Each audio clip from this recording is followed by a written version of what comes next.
Assalamualaikum warahmatullahi taala wabarakatuh. Apa khabar semua? Hari ini Cikgu Ina nak berkongsi dengan semua orang tips bagaimana nak meningkatkan lagi perkembangan motor halus anak-anak melalui lukisan. Kita tahu anak-anak kan suka melukis. Kalau jumpa pensel ke, pen ke ataupun krayon ke, jadi anak-anak akan kalau tak ada jumpa kertas, dinding lah jadi sasaran kan. Jadi adakah kita nak marah kan? Jadi untuk elakkan daripada dinding kita rosak, so bolehlah kita beli kertas mahjong putih, kita tampallah kat dinding-dinding rumah kita supaya anak-anak boleh berkreativiti menggunakan imajinasi mereka. Walaupun kita tahu sekadar lukisan tu adalah bulat-bulat pada peringkat awalnya. Jadi lama-lama kalau skill mereka tu diasah, anak-anak dari masa ke semasa kita tahu makin berkembanglah perkembangan motor halus yang kita gunakan. Salah satunya kaedahnya adalah menconteng.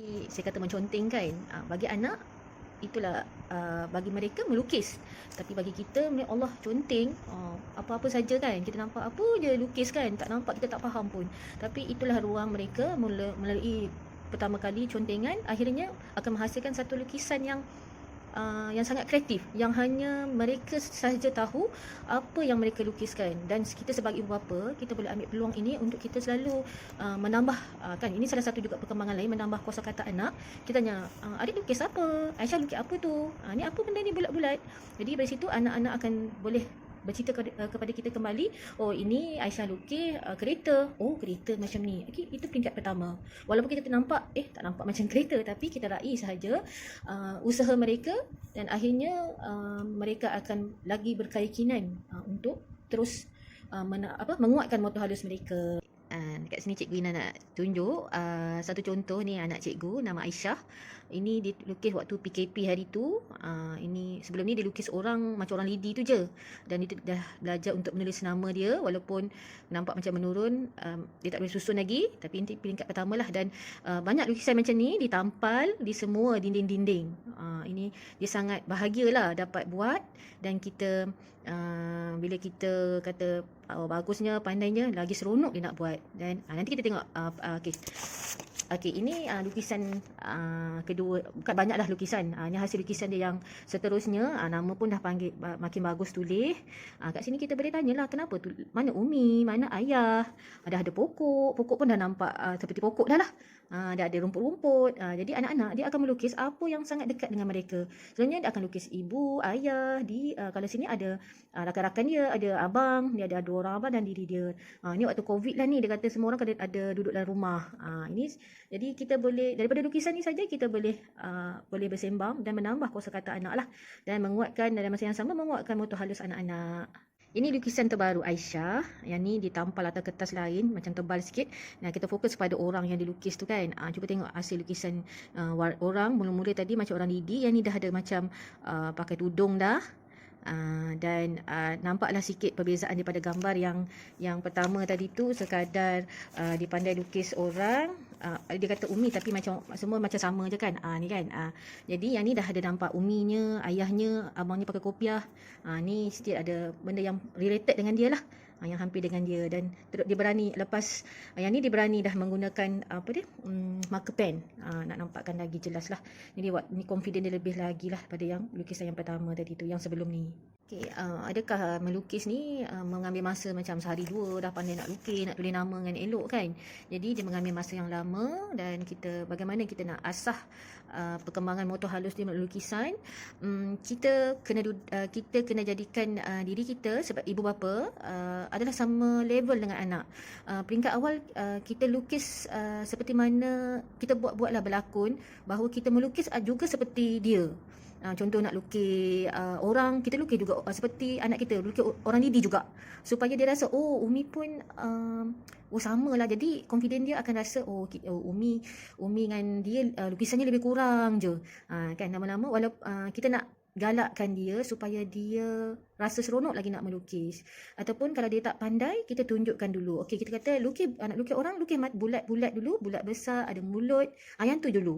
Jadi kita ajar dia, kita buat sama-sama sampai akhirnya dia rasa dia boleh sendiri melukis dalam ruang dia. Kan kalau lukis kadang-kadang macam first time Aisyah dulu, dia lukis, lepas tu mata terbesar. Lepas tu sedih. Kita tak apa, cuba lagi. Jom kita lukis sama-sama. Umi lukis kat sebelah, Aisyah lukis kat sebelah. Jadi lama-lama dia dapat skill tu, kata dia dah tak payah kita buat. Jadi dia lukis sampailah akhirnya skill itu bertambah. Dan bila kita kata nak pakai tudung pula, kita lukislah gambar orang pakai tudung sekadar contoh okey macam ni, saya buat saya lukis macam ni dekat dia dulu. Lama-lama mula-mula dia lukis, saya ajar yang ni dululah. Yang step kedua lepas dia pandai ni, dia pun ni Umi pakai tudung. Lepas tu buatlah mata. Kan. Okey, lepas tu buat muka senyum. Yang ni. Jadi lama-lama skill dia makin bagus lah. Dan pokok pun macam tu. Mula-mula pokoknya dia tak pandai nak buat bulat-bulat, kita tunjukkan cara yang paling mudah untuk kanak-kanak. Lama-lama akhirnya dia sendiri boleh explore. Jadi ini juga salah satu skill untuk mereka rasa confident dan menguatkan dia punya kekuatan tangan dia lah.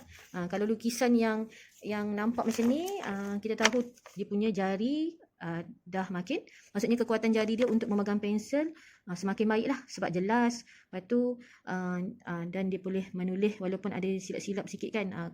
Jadi kat sini kita bagi je, kita positif dan kita galakkan dan bagi je peluang dan kita bagi motivasi lah.